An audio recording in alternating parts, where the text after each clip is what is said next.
Gabby, what or who inspired you, and what fears did you have when you started your YouTube channel? Actually, I mean, like, I've done a video on like sort of why I started my YouTube channel, and one of the reasons why I started my YouTube channel was really just a curiosity about what is this vlogging thing. So I don't think that, for me, I discovered YouTube. I didn't have a reference for YouTube. I didn't grow up with the internet. So in 2014, I literally discovered vlogging, and I was so curious about it that I was like, you know what, let me try it out. And I actually stopped myself so long from starting it.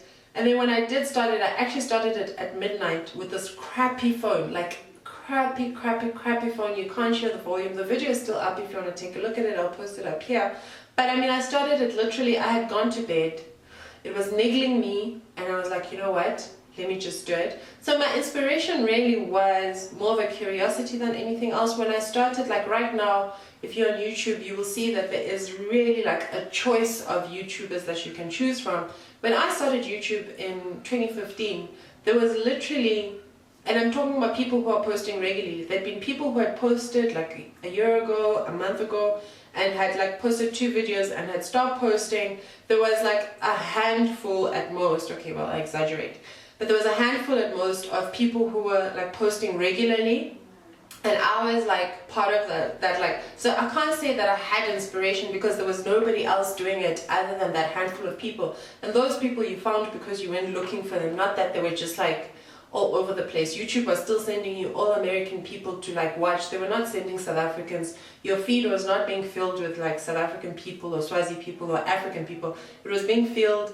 by like Americans and British people and all of that stuff. So yeah, curiosity, but it was also deciding to do it for my PhD that made me sort of like, okay, I'm definitely going to do this, because it gave me a reason other than I really want to do YouTube to do it. Like, because I had another reason for doing it, I was able to sort of just like, Gabby, okay, just do this thing, okay. And what fears did I have when I started my channel? Initially, I had none. Well, I mean, because I had none because I felt like anonymous. And then I met 1 or 2 people on YouTube, not even met, but like, all of a sudden, like, I was watching someone's videos and they were watching my videos, and then all of a sudden I was like, it felt like I was meeting somebody and you want to portray like your best self. And then like, I remember like in my videos, sometimes I'd be like, oh no, you can't say that, because I'm thinking like, would that person think it was okay for me to have said that? So you know how like, you want to put your best foot forward, so when you do stuff, when you've just met people, you're like, okay, let me not do this because they're going to read it wrongly or whatever. They don't know me well enough yet if I say this, if I say that. So I did a whole lot of like self-censorship initially, which was, and then I was also really scared of the internet, you know, like I had heard of like people trolling and swearing and like coming after you, and I was so scared of being like come after that I was really intimidated and kept to myself a lot of the time. And kept my thoughts to myself, which was a bad thing, because the whole point of being on the internet is to share your thoughts. BM sent quite a lot of questions. Gabby, she says, Gabby, you are one of my faves on YouTube because educated black women of middle-class African background are seldom portrayed in the mainstream.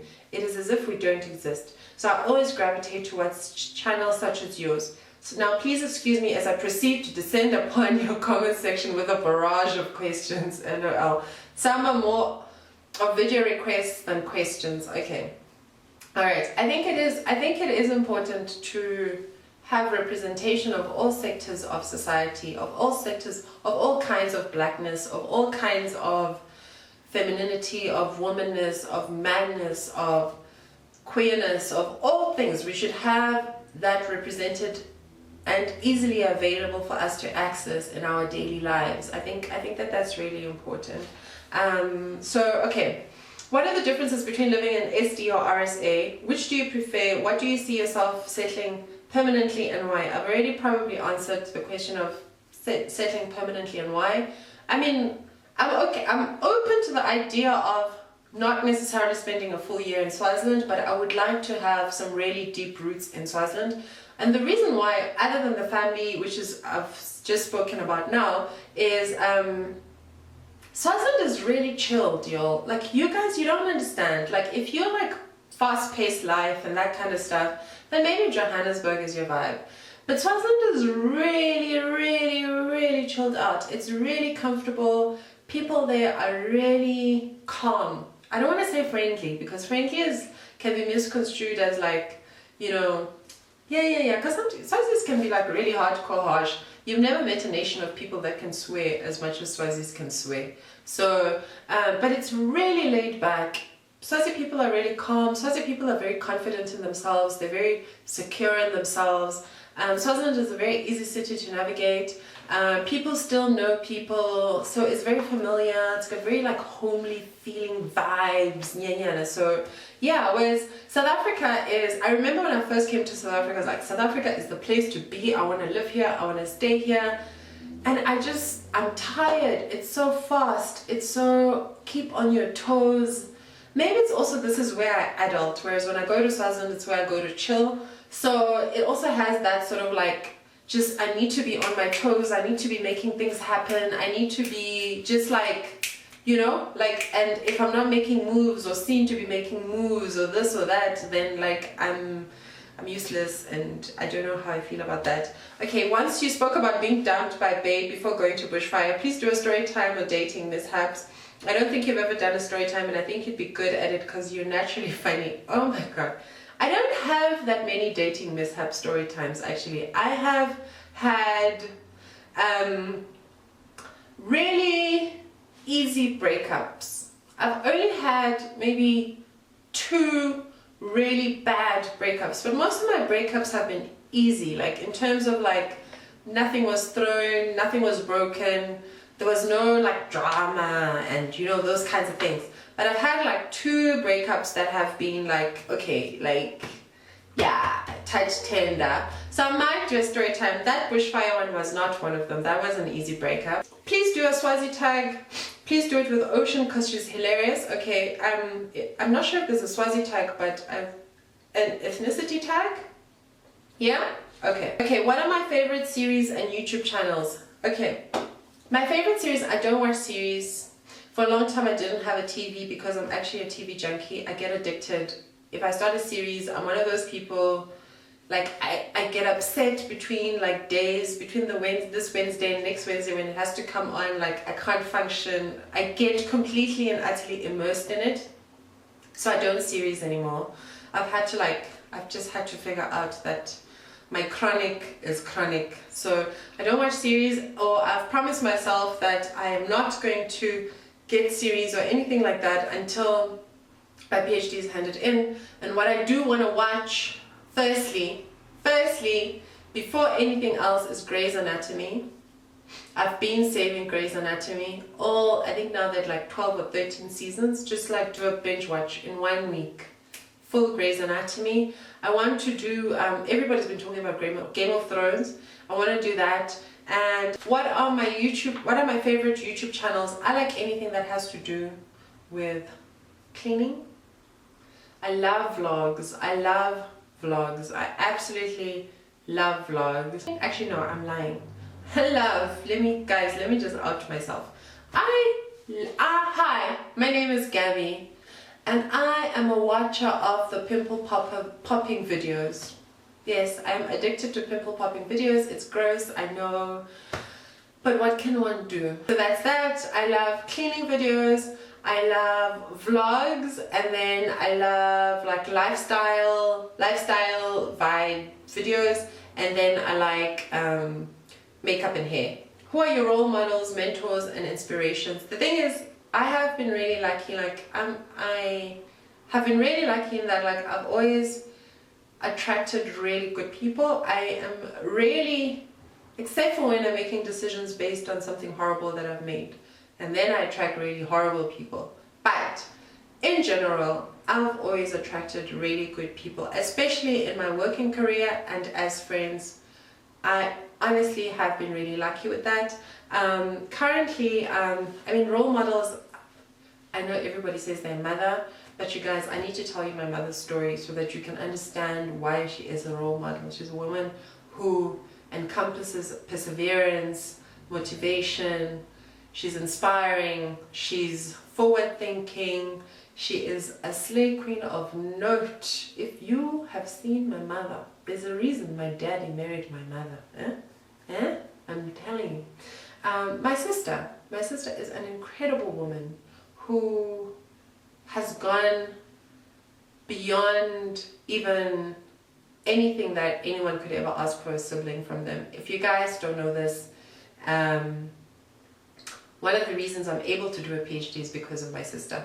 Everybody knows about black tax. You can't go and be PhDing as a black child unless you have somebody covering your black tax for you. My sister has covered my black tax without asking, without questioning, without ever throwing it at my face, without ever even recognizing it as something that needs to be talked about. So she's inspiring, and the things that she's done with her life, like really, truly, another really inspiring woman. I'm from Swaziland. I come from a country of queen mothers who have held a country, who took a country, brought it to independence, bought the land back from the white people, and just managed to create a society that has and that sees itself as whole, even with the effects of colonialism. So if I look at the history of Swaziland and all the queen mothers that have come before, I am amazed at what women can do. Who are my mentors? One of my mentors currently is my supervisor. She has really helped me sort of navigate the field of academia. She's helped me get employment. She's helped me like professionalize myself, and I still go to her constantly. Like, I don't see her often anymore, but she's still like my mentor in terms of like, what do I do next? What is my next leap? What must I be thinking about now? And those kinds of things. So yeah, inspiration. I'm inspired by people. People inspire me. People who go beyond expectation inspire me. People who do everyday life with contentness inspire me. Like, I'm a very simple person. If you're happy, I'm happy. Like, that's life, you know? And people who do everyday life for me are my inspiration.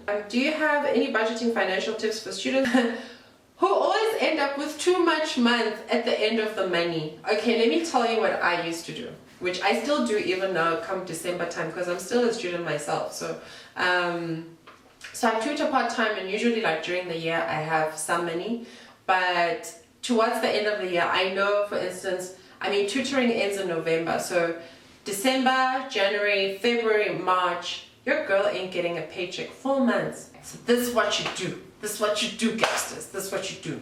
Oh, I'm also a big spendthrift. I'm one of those people, if I have money, it will get spent. I'm not one of those people that can have a 20 rand in their wallet for the whole week.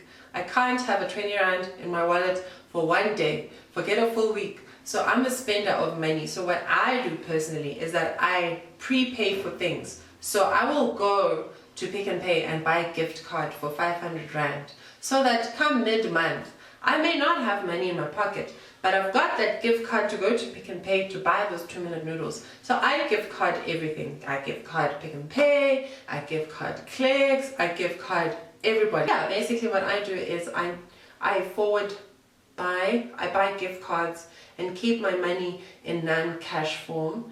And then that way I'm able to go out and buy things without actually having money in my pocket. So that money is already designated to a particular place, and I don't need to worry about me spending it on things I shouldn't be spending it on. Okay, do you have any religious beliefs, convictions, or affiliations? I do. I am Christian. I might do a story time on my journey with religion and spirituality, because I was raised Catholic. In my teens and sort of my high school year, I went through like a heavy metal period. I went through like this whole like spiritualism, where one with Mother Nature, one with the world, and just send out positive vibrations and just be like hum dalalam. And I had like, you know, I went through a metal period. I went through a hippie period. I went through all sorts. And then at some point I decided that I actually wanted to be like actively involved with religion and not just be like spiritual, but sort of base my spirituality on something tangible. I knew I preferred Christianity because I'd been raised Christian, and I was like, hey, that's what I want to go, that's how I want to go, and I still claim Christianity as sort of my basis. How and what, it's a long story. I became a Jehovah's Witness. I was a Jehovah's Witness. I got baptized as a witness. So I asked to leave the church, which I left. And then I was Christian, but I didn't have like a place of like active engagement with Christianity or religion for about probably most of last year and a bit of like the year before. For about 2 years I sort of was like just like floating around. And then I've started maybe the last part of last year and into this year, I'm working hard to sort of build a religious active engagement with God, Christ, religion, Christianity again, and trying to find a Christian home that suits me and my needs, and with everything that I've gone through also in my sort of search for salvation. No, search for God.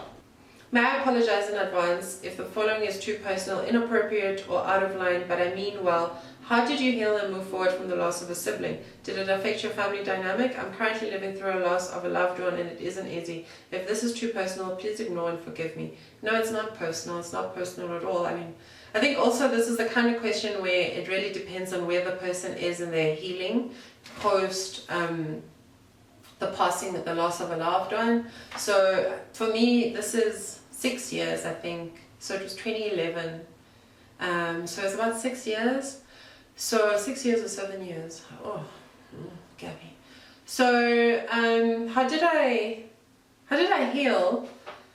So when my brother passed away, I had started an intensive search for God. Like, he passed away, like I was probably like in my first year. I'd started Bible study with the witnesses. I had been looking for a church prior to that. I'd gone to different churches. I'd gone to Seventh-day Adventist, I'd gone to Methodist, I'd gone to Pentecostal churches. So it took me a while to find a church that I felt comfortable with, and I'd started doing Bible study.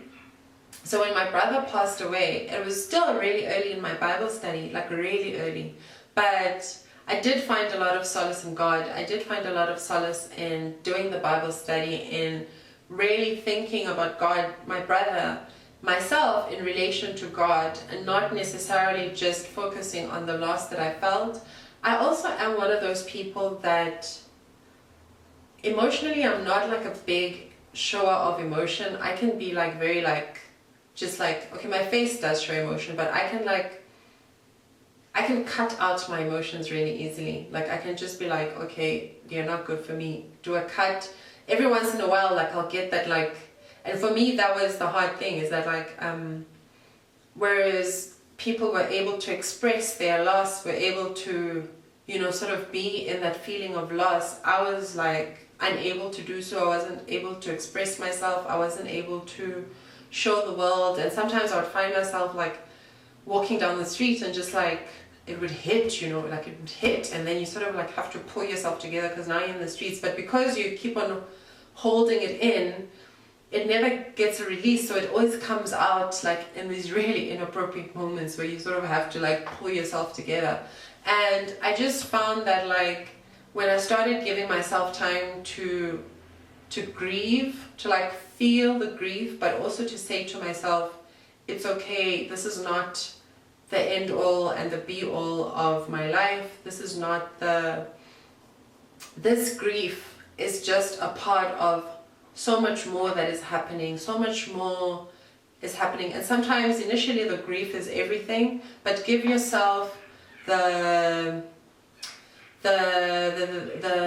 yourself the space to also see other things. Give yourself the space to see beauty in the world. Even other people, when they're sad, see other people do good things. Give yourself space to feel other things other than the grief, which it takes time, but definitely you need to do that. And then, did it change our family dynamic? Yes, it did. Yes, it did. It made us closer, I think.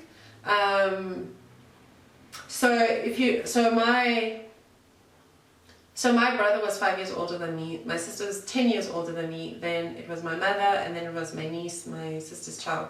So, I mean, we all relatively lived really different individual lives because the age gap was so much bigger. Like, it was just so much bigger that we all just lived our individual lives and just like carried on. And now we make a lot more effort to be in each other's lives, to like just be each other, to know more about what's happening with the other person, to rely on each other a little bit more, because I was more likely to sort of rely on a friend than rely on my family. Now I'm like 50-50, like it depends, but yeah, I think like it did change our family dynamic, but I think it changed for the better. Sometimes it's a little bit hard because we all deal with grief differently, and sometimes how another person deals with their grief is actually impacting on how you want to continue with your life, and you get angry at them and you don't understand why is it they're being like this, or why do you keep on bringing it up, or like, you know, or they're like, you never talk about it. But I think that understanding that we all grieve differently and being okay with each and every one of us grieving differently was what made it sort of okay for us to be able to look past those things. Because sometimes when you're in pain, you tend to think about, you tend to think about your own pain so much more than the fact that it's also a collective pain. It's an individual pain, but it's also a collective pain. And when you sometimes take into consideration the collective pain, it becomes easier to deal with those things that are really pissing you off. Because things do piss you off. Like how people grieve pisses you off. And it pisses you off soon after the loss, years after the loss. And it's just a matter of realizing that actually, you know what does this take away from my life? If a person, this is how they choose to grieve, what does it actually take away from my life? And if it's nothing, then let them be.